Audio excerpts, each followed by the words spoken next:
இந்த படத்தை நேற்று ப்ரெஸ் ஷோவிலே கூப்பிட்டாங்க, நான் போகல. ஆனால் ப்ரெஸ் ஷோ பார்த்துட்டு ப்ளூ சட்டை மாறணும் ஒன்று கொடுத்துருந்தாரு. ஃபர்ஸ்ட் ஹாஃப் குப்பை, செகண்ட் ஹாஃப் ஃபர்ஸ்ட் ஹாஃப் நான் அவரை மதிக்கிறேன், அவரோட ரிவ்யூக்கு நான் தலை வணங்குறேன். பட் ஃபர்ஸ்ட் ஹாஃப் குப்பை கிடையாது, சூப்பராக இருந்தது, நல்லாவே எடுத்துகிட்டு போனாங்க. அவரோட 50வது படத்தில் நித்திலனோட 50வது நல்ல படத்தில் இவர் வந்து மாட்டிக்கினாரான்ற மாதிரி அவ்வளோ அருமையாக இருந்தது படம். விஜய் சேதுபதி என்ன ஆக்டிங் தெரியும். இது அவர் ஏஜ் என்ன ஏஜ், ஒரு வயசுக்கு வந்தால் பையன் இருக்கிறாப்போல, அதே மாதிரி தான் வயசுக்கு வந்த எப்படி காலா கபாலியில் ரஜினிக்கு கொடுத்தாங்க பசங்களோட, அந்த மாதிரி கரெக்டாக யோசிச்சு கரெக்டாக கொடுத்துருக்குறாங்க. அவரோட ஆக்டிங் சொல்லவே தேவையில்ல. நீங்கள் வந்து டிஎஸ்பியில் வந்து சரியா பண்ணல, அப்படி பண்ணலாம், இப்படி மேரி கிறிஸ்மஸில் அருமையாக ஹிந்திலலாம் பேசப்படுற அளவுக்கு நடிச்சிருந்தாரு. இந்த படத்தில் ஒரு மடங்கு தூக்கி சாப்பிட்டாரு. காரணம் கதை நல்லா இருந்தது, ட்விஸ்ட் அண்ட் டர்ம்ஸ் நல்லா. ஏற்கனவே குரங்கு பொம்மைன்னு ஒரு படம் எடுத்திருந்தாரு, அதில் ஒரு சின்ன இன்னும் கொஞ்சம் நல்லா பண்ணியிருக்கலாமோன்னு தோணுச்சு. இப்பயும் யூடியூப்ல இருக்கு, பார்க்கலாம். ஆனால் அதையும் பாருங்க. இதில் நித்திலன் தான் எல்லா இடத்துல நிற்கிறாரு, எல்லா கேரக்டருமே சாப்பிடுது நான் படத்தை. இதுதான் இல்லை, சும்மா தண்ணி எடுக்க கொடுக்க வந்த கேரக்டரும் முனிஷ்காந்தா இருக்கட்டும், சிங்கம் புலினா நம்ம காமெடி ஆக்டரை தானே பார்த்துருக்கோம், சரியான வில்லனா காமிச்சிருக்காங்க படத்தில், வேற லெவலில் காமிச்சிருக்காங்க. மணிகண்டன் பாய்ஸ் படத்தில் நடிச்சிருப்பாரு பார்த்தீங்களா, அவர்லாம் நம்மளே பார்க்குறப்போ இவருக்கு ஒரு வாய்ப்பு கொடுத்துருக்காங்க. இந்த யாரு நம்ம லோகேஷ் கனகராஜ் படத்தில் சின்ன பசங்களாம் ட்ரக்ஸில் வருவாங்க, அவங்களோட சூப்பராக நடிச்சிருக்காப்புல. யானை பசிக்கு சோழ ரொம்ப நாள் பசியோட இருந்தவங்க சாப்பிடுவாங்க பார்த்தீங்களா, அந்த மாதிரி இறங்கி பண்ணியிருக்கான் படத்தை, ரொம்ப அருமையாக இருக்கு. நட்டி எப்படியோ எடிட்டிங் எல்லாமே கலக்காப்பல. அவர் வந்து ஃபர்ஸ்ட் ஹாஃப்ல வில்லனா வந்து செகண்ட் ஹாஃப்ல தூக்கி சாப்பிட்டு விசில் 3 இடத்துல அடிக்கிற மாதிரி வந்திருக்குது. நட்டி, முனிஷ்காந்த் எல்லாருமே அவங்களுக்கு வாய்ப்பே இல்லை.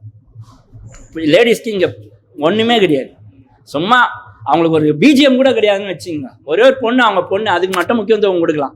அனுராதா காஷ்யப், அந்த இது அபிராமிலாம் நல்லா பண்ணியிருக்காங்க. ஆனால் இந்த படத்தில் முக்கியமாக ஒருத்தர் சொல்லணும்னா, விஜய் சேதுபதி அண்ணனோட ஸ்கோர் பண்ணது யார் பார்த்தீங்கன்னா மகிழ் திருமேனி.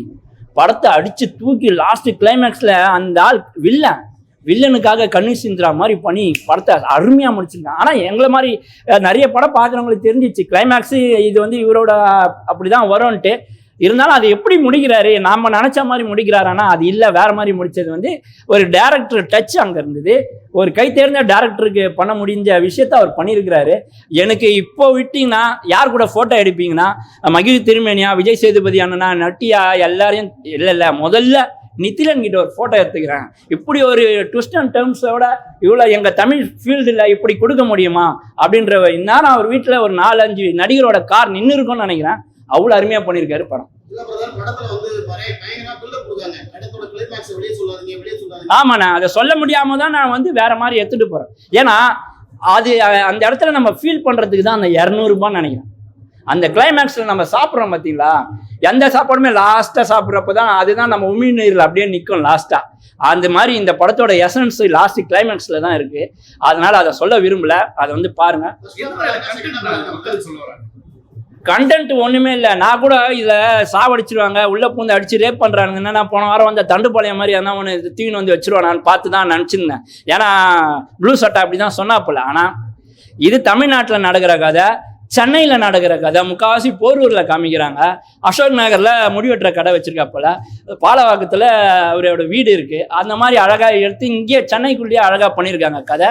ரொம்ப சென்னையில் இருக்கவங்க கொஞ்சம் உஷாராக இருங்க.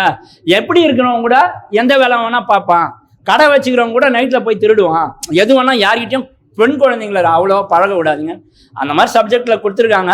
ஆனால் கதையை நம்ம வெளியே உக்காஞ்சி பார்க்கல. இந்த படத்தோட ப்ளஸ் என்னன்னா, கதைக்குள்ள நம்ம போயிடுறோம். அதுதான் இந்த படத்தோட ப்ளஸ் நினைக்கிறேன்.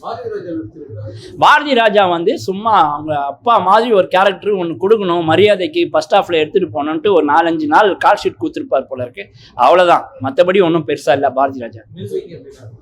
சொல்ற அளவுக்கு இல்லை, ஆனால் படத்தை கெடுக்காம இருக்கு, நல்லாவும் இருக்கு. லட்சுமி காணோன்றார்ல, அதாவது நடுவில் கொஞ்சம் பக்கத்துல காணோன்ற அடிக்கடி ஒன்று சொல்லப்பா பேய் மாதிரி அந்த மாதிரி சொல்லு. அந்த மாதிரி இந்த படத்துல அது ஒரு பொய், ஒரு உண்மைதான். படத்துல ஒரு சிறு சீன் தான் வருது, அந்த லட்சுமி குப்பை தொட்டி.